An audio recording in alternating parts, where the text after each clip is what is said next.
Welcome to On the Ballot with Ballotpedia, where we connect people to politics by providing neutral, nonpartisan, and reliable information on our government, how it works, and where it's headed. I'm Jeff Pelley, and thanks for being with us. Today, I'm joined by Ballotpedia editor Doug Kreisel for a year-end look at uncontested elections. You hear a lot about the energy, enthusiasm, all the money in politics today, and yet, between 2018 and 2023, more than half of elections that we covered were uncontested, meaning there's only one or even zero candidates vying for the seat in those races. So winning an election is obviously a whole lot easier if you're not actually having to campaign or run against anyone. So the implications of this are really interesting when you think about it because, what's with the mismatch? We hear about enthusiasm and energy for politics today, but it doesn't seem like very many people want to run for office. So let's get into it. Doug, you've been covering this for a long time. Thanks for coming on the show. I'm excited to talk about it. Yeah. Happy to be here. Happy to be here talking about all those uncontested elections out there. I think we always wish that we would be talking about this in a different light. I mean, I've been at Ballotpedia since 2010, and I remember my first year here looking at the number of uncontested races and thinking, well, maybe the more people find out about elections, the more people will start running for office. And, maybe these numbers will change over the years. And if anything, there are fewer people running for office than back in 2010. So it's really interesting. Well, what's your take been on since you've been here? What stood out to me when we've looked just at like state legislative elections is you can kind of see the peaks and troughs with the larger news cycle conversation that is popping up in your phones or in your newsletters or wherever you get your news. You get below that level and then kind of things become disjointed from, what you're hearing on the evening news a lot of the time. Yeah, let's start with this. This is an obvious point to us. We've talked about this on the show, but it's really important to remind ourselves there's 585,000 elected officials in the country. So, you hear a lot about congressional elections, the state elections, and then, there are fewer uncontested races there, of course. But federal and state elections make up, what is it, like 10,000 total? So it's a very small percentage of the pie. So it's the uncontested local elections, which is the vast majority of all elected officials. You don't really see this. So you've been looking at this data this year. What did we see in 2024? So year by year, 2024 takes the cake. 70% of the elections that we covered this year were uncontested. 70%, 7 out of 10. The next highest year was 2020 with 65% uncontested. Every year since 2018, like you mentioned at the top, at least half, typically more, of all the elections that we cover in Ballotpedia nationwide have been uncontested. It's such a wild statistic. It certainly seems to speak to in some respects, to the state of our political system. I mean, it always makes me kind of wonder, like, people are often polled on, are you satisfied with your government? And most of the polling says no, less than 50% are satisfied, but not quite satisfied enough to want to run themselves. I think that certainly speaks to the system, speaks to what's maybe been playing out. What are some trends that you've seen with respect to uncontested and why they're kind of on the rise? Well, so here's the thing. This data definitely makes 2024 look like a standout year in terms of those uncontested elections. And it really is a really informative stat in that respect. Like being able to look at that number and see that 70%, that's really informative. And that can, affect a lot of conversations about kind of like the status of democracy right now. But I think it's actually painting a different picture overall. From our end of things, 2024 is an outlier because, as we've talked about on previous episodes, in 2024, we expanded our coverage scope to comprehensively cover all local elections in 26 states. So do you think that means that the number is higher than it would have been? Like if we hadn't expanded or we weren't covering more of these elections, that there would have been fewer uncontested and it's just a down ballot primarily? Yeah, I mean, we're really like loading up that denominator with a very particular type of elections, these very local elections like township treasurers, mosquito abatement district directors, things like that. And if there's one thing that all of those offices have in common, like you said, it's far more likely that they're going to be uncontested elections than U.S. House or even, state Senate races. Yeah, but there's quite a very vast, complicated part of our political system for how you can participate and play a role. And we're only talking right now, by the way, about elected positions. There are appointed roles. There's boards and commissioners. Pretty big in the news right now. We're recording this early December. Are President Trump's forthcoming cabinet and other nominees that he has to make. But that's the same situation that every governor is in. Every governor has dozens and hundreds of boards and commissioners to appoint, and then go down to the local level. County councils, city councils, they all make appointments. Everyone has to fill positions that participate in, like you said, mosquito board, air quality control board, health control board. And sort of the sort of linchpin, the starting point for all that are these elections for these local officials who then have this control over these appointments. And if those positions are uncontested, I can't even imagine what the appointed positions actually look like. It almost makes you wonder if they don't in some cases, they might even not even know who they're appointing to begin with. Just take a name out of a hat, right? I will say, though, it's probably easier to get onto one of those appointed boards than it is to jump through all the hoops that you need to jump through to run for office in the first place and run for city council. All the paperwork you have to fill out in order to do that, the doors you have to knock. Even if you're uncontested, you still got to file reports and get signatures and things like that. If you're just on the appointed planning and zoning commission, you just need someone to make a motion to appoint you, and then someone else to second it a lot of the time. Make a motion, show up to your monthly meeting, things like that. So local elections, what else is different about them? Are they run on different cadences? Are their filings different? Are the election time periods different? Do most of them happen in Novembers, or are they scatter all across the year? What else differentiates locals from the federal and state elections that most people kind of know and understand? Yeah, I will say that in 2024, a lot of these like very local offices that we've been covering, these very local races we've been covering, they did end up happening on the November general election day, but that's by no means, the only time that they happen. We covered every local election in Delaware, and in Delaware, their towns have their own election cadences. It's the first Saturday after the second Monday of June is when we hold the town elections in this town in Delaware. Then it's the, second Wednesday of January is where we hold it in a different town. And for a lot of those towns, we have to go and call the town and say, "Hey, who's running for this office?" And Delaware's, it's pretty easy to get a hold of them. But there was one town that we reached out to. We couldn't find out who's running, and so we get this guy on the phone. Finally, somehow get a phone number, call this guy, and we ask him like, "Hey, who's running? You got like 2 seats up for election or something on your city council. Who's running for those?" So we can, give him a profile, put the race on the website. And the guy said to me, like, "Nobody. And if you know of anybody who wants to do it, please, like, But no. let them know to call Oh me." no. Like he was like asking me to like Yeah. find someone because he's like, "I'm just like here doing this stuff on my Yeah. own, and it'd be really great to have some help." Yeah. Unfortunately, it's not really the only story we have like that. Where some Yeah. really just interesting case studies about political participation, and the level of uncontested elections is certainly a really kind of startling indicator of it, because the election is when policy issues and opinions are supposed to play out. You have multiple candidates taking different sides on an issue. The people who are voting get to weigh in on what their preference is, sets the sort of direction for the jurisdiction. This is sort of like baked in the American political system. But if you don't have any contested elections, then you don't have an opportunity for those issues to play out. So yeah, it's really been a sort of startling thing for us, because as we began to expand, we didn't know what it would look like. We thought, well, we know what the uncontested elections look like at the federal and state level, but what's that going to pan out to at the local level? Maybe there's a lot of contested elections, and it's just startling, right? Well, that's why I mean, like, going back to what you're talking about, a trend or an upswing or anything that we're seeing, like, if you just looked at our graphic and didn't look at all the really helpful disclaimers that we put on our graphic, you would get this idea like, oh my goodness, 2024, things went off the rails. But it's really, rather than highlighting a trend, this data is painting a clearer picture of something that probably has been the norm for maybe a really long time.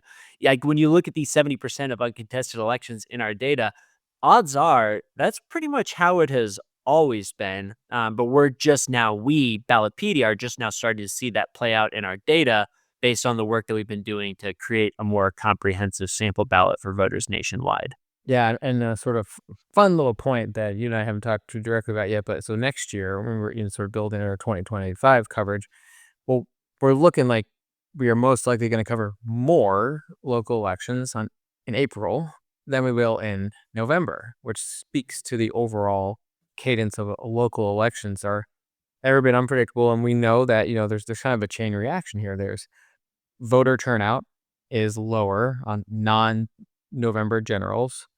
If voter turnout is lower, you can therefore assume that candidate participation and interest is going to be lower as well. So there's kind of a chain reaction there, and um, I I it's mean, quite an like, interesting dynamic. looking at some of Go the ahead. variations in these states, one of the things that always, like, surprises me is when states have, the filing deadline to run for office, and I am pretty positive this is the case in Oklahoma. The filing deadline to run for office, Oklahoma is one of those states that does local primaries in February, local general election in April every year, but the filing deadline, if you wanna run for those offices, is, like, right now. In 2024. It's like you got to get your signatures and your papers out. You got to go out and get your signatures in Oklahoma in December and submit them so that you can run to be on the city council or a school board. Well, and Oklahoma is one of the states that cancels elections if it's an uncontested race, which A, makes it a lot harder for us to track and count because they cancel entirely. But B, I would imagine if you live in that jurisdiction and there's a canceled election, well, if a tree falls and no one hears it, doesn't make a sound. Voters might not even know an election was supposed to take place, which means when that next cycle comes around again, they didn't even realize there was someone got elected in the first place. So it creates kind of an interesting dynamic. Well, and that's why when you look at this 70% that we have, that's like the conservative estimate, Yeah, might be higher. right? That's like the base, this is the data of things that we saw. But if an election is canceled, we sometimes we would capture it if it would be in the data. Sometimes candidate lists will have uncontested elections, and we'll add them, just so people can at least see that this person did run for office. But if it's not there, we're not going to go digging around for it because it's not going to be on the ballot in the first place. And so each instance of those, and like in Oklahoma, there were a lot of them. In California, there were a lot of them. California, if you look at our data, they look like they had a really lively, contested election cycle. A lot of seats being contested. In reality, a lot of them were probably uncontested because city municipal races can get canceled in California, and we just don't know about them, so they don't appear in our data. Okay, so we know that at the federal and state level, we've been covering those, races very carefully for more than 2 decades, and we know that term limits can play a role and lead to more contested elections because in states with term limits, if the incumbents are not running as often, that usually is more likely to draw out a contested election.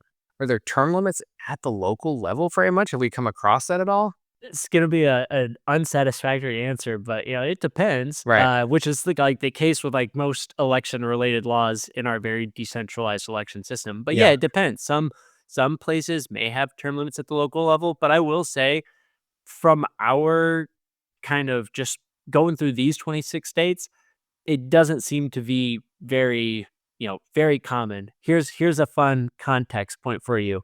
Earlier this year in May, we covered a special mayoral election in Plains, Georgia. Plains, Georgia is the hometown of former President Jimmy Carter. They're having a special mayoral election there because the mayor uh, retired or left office. And that mayor who left office was first elected mayor of Plains, Georgia during Jimmy Carter's term as president of the United States. Yeah. And he Yeah. just left office like earlier this year, and they just got a new mayor, last May. I mean, did you come across any local jurisdictions with term limits where they publicly said it and announced it in some way? There are some, but it's Okay. but it's very rare, and a Yeah. lot of the time, if it's not set up at, like, the state level, town charters, if you got, like, a home rule Yep. charter Homeless sort of states. Yep. system going on, they might institute one on their Yeah. own, but I it's definitely much rarer to see that than it is to see that.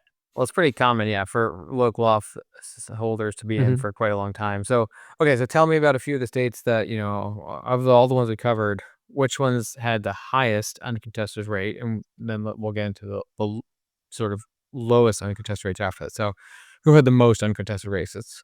Up at the very top was Iowa. Iowa, 85%, and that was one of the states that we covered comprehensively. 85% of their elections this year were uncontested.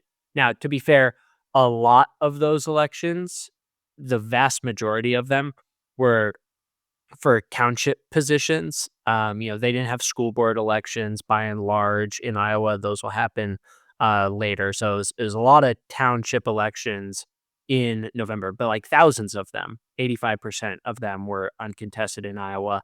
Some other states that had really high uncontested rates were Michigan, Arkansas, and Georgia. In all three of those, we also covered comprehensively, and it was like 76% or higher. So they're all kind of hovering around each other up there towards the top. Now, New Jersey is really interesting because they typically have one of the highest contested percentages in state level elections. Jersey holds odd year elections, and they're one of the few states that almost always fields at least two candidates in every state legislative race, which is not very common. And what did they look like at the local level before we covered last year? Well, so New Jersey was one that we didn't dive into comprehensively in 2024. And actually, I don't know that we could have, because I think this kind of gets at what you're talking about earlier with regards to different election cycles. It seems like a lot of New Jersey's elections are happening in the odd years for the local level. So, I mean, they had, if you're looking at our stats, 0% of their races were uncontested this year. But I think, I didn't look at this, but I think the only races that we covered in New Jersey were like for US House. They were like federal races, which, as we mentioned, are the ones that are most likely to not be to be contested. Well, New Jersey is one of the harder states to cover also. 'Cause what we've done is we've looked at all 50 states to see how easy and hard they are to cover.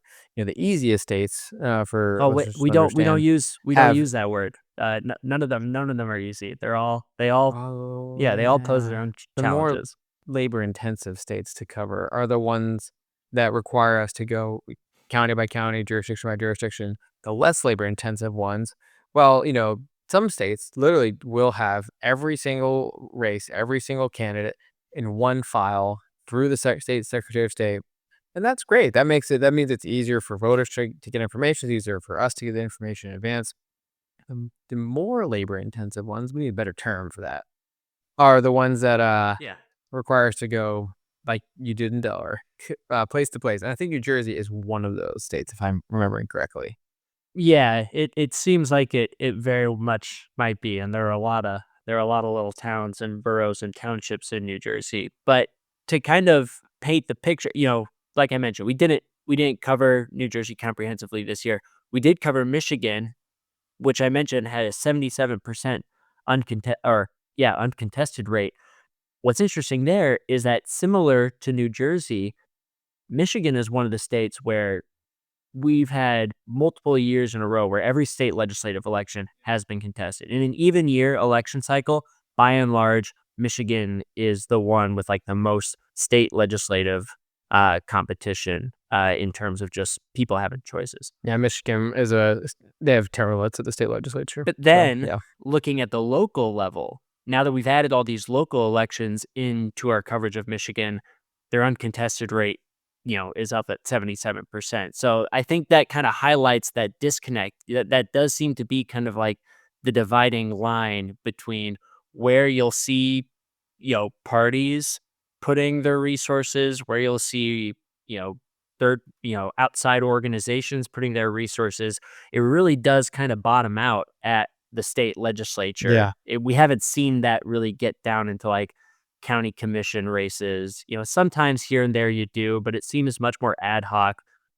The base foundation for like party activity in a lot of these states does seem to be the state legislature. Yeah.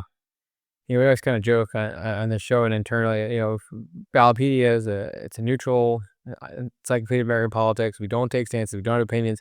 We do like it when people run for office in our political system here. So I suppose it's one of the few things we can say we kind of root for, so to speak, is um, people running for office, so we can build profiles on them and cover their election and provide information to voters and readers about these races. We're hopeful, I guess you could say, that next year there'll be more candidates running.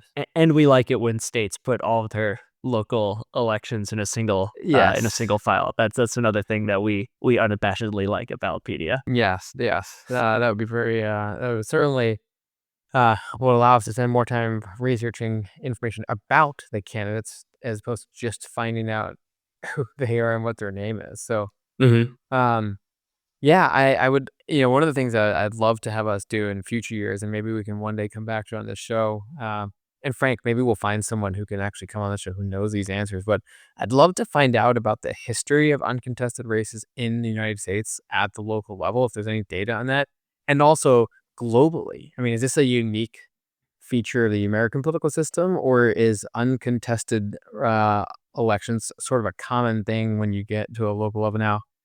Obviously, our system's quite different in many ways, but I'd be very curious, and I think could be a fun episode. So we'll see if we can dig some of that up, right? Yeah.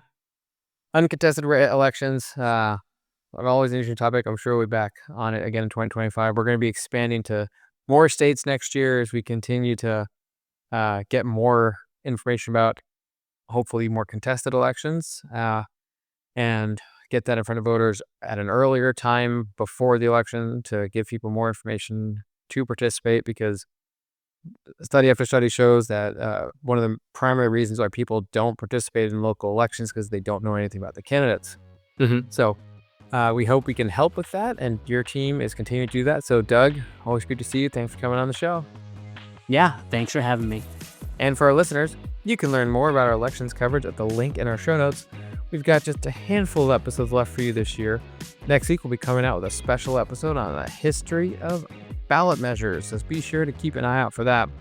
Make sure you subscribe to On the Ballot wherever you listen to podcasts. I'm Jeff Highlight, and thanks for listening.